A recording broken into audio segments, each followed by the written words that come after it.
25 ତାରିଖ ଦିନ 5ଟା ବେଳେ ଆମର ପାରଳାଖେମୁଣ୍ଡି ଥାନାରେ ଗୋଟେ ମିସିଂ ରିପୋର୍ଟ ହେଇଥିଲା।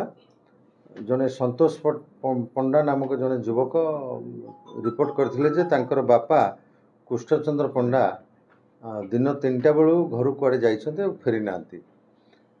या उपरे आमर गोटे मिसिंग एंट्री करा जायथिला थाना रे एवं ता उपरे इनक्वारी जारी रहिथिला। इनक्वारी जारी रहिथिला बेले 27 तारिख दिन से संतोष कुमार पंडा आम पाखे आसिकी गोटे रिपोर्ट देइथिले।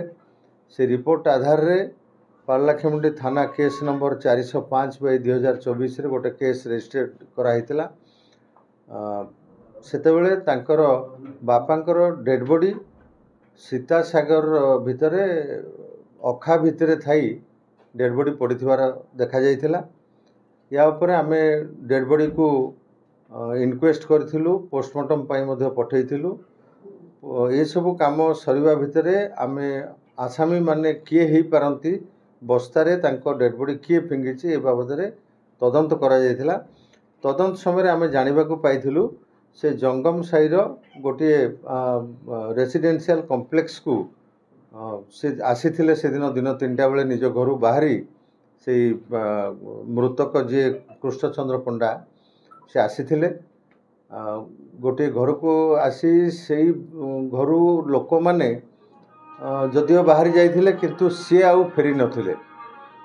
तो सेटा हमको आश्चर्य करथिला जे से घरर लोक माने कुआडे गले एवं सेमानकर खोज खबर नबा पई हमर गोटे स्वतंत्र पुलिस टीम गठन करा जायथिला। आईआईसी पारलाखेमुंडी को नेतृत्व रे एवं एसडीपीओ पारलाखेमुंडी को तत्वावधान रे गोटे टीम गठन करा जायथिला। से टीम आंध्र प्रदेश रो कृष्णा जिल्ला रे सबु समस्त आसामी मानकु सेटारे ठाब करथिले एवं ठाब कला परे सेमानकु पारलाखेमुंडी थाना को अणा जाइथिला। अणाहला परे तांको सहित आमे जेतेबेले इंटरोगेशन कलु, इंटरोगेशन रु सेमाने एई कथा कहिथिले जे जनैका से जो आसामी माने रहिथिले तांको भितर गोटे झियो पिला गोटे ड्रेस दुकान में काम करुथला। से ड्रेस दुकान में थिला बेले ये मृतक दुर्योधन पंडांकर कृष्णचंद्र पंडांकर तांको सहित चिन्हा परिचय होइथिला।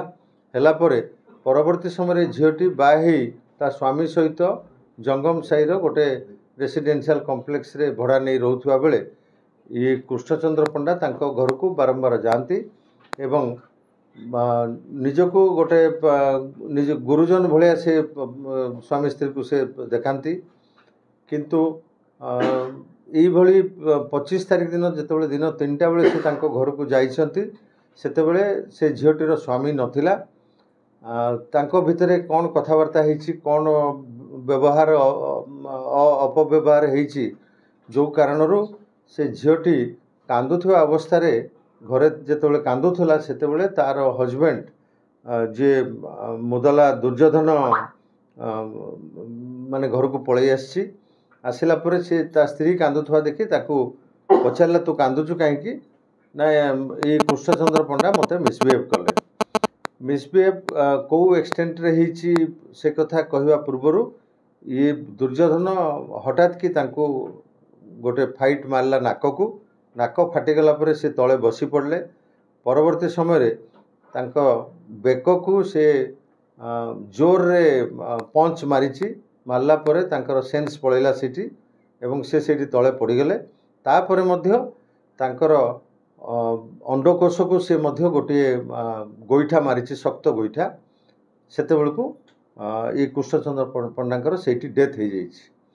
या परे ये आसामी जो मारियाल दुर्योधन जी से मारियाल दुर्योधन तार अन्य संपर्कीय एवं तार माँ ये समस्त को घर को डकैछि।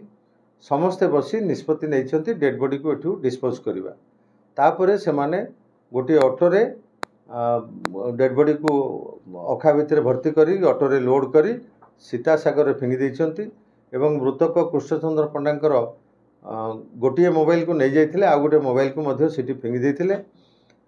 सी आसीथिबा साइकेल टी को मध्य सिटी फिंगी देइथिले।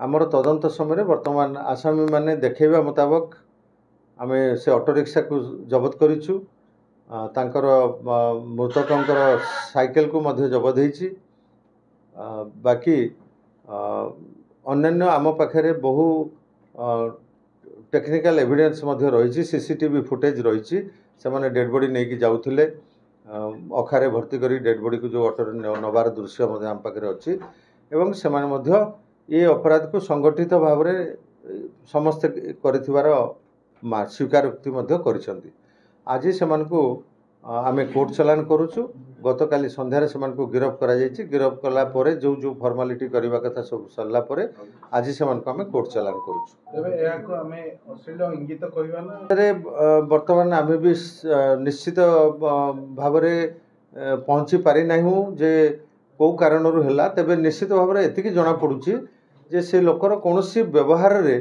आसामी को मध्य थिबा झियोटी खराब व्यवहार बोली अनुमान करिछि एवं ताकु बोधे बाधा देछि एवं से कारण से घरे कांदुथुवा अवस्था रे जेतल स्वामी घर को आछंती स्वामी को संगे संगे कहिले कहला परे स्वामी जे आसामी मरियाल दुर्योधन ये घटना को भल भाव में बुझीबार थिला से न बुझी हठात आक्रमण करी गोटे लोकर जीवन नबाटा निश्चित भाव में दंडनीय अपराध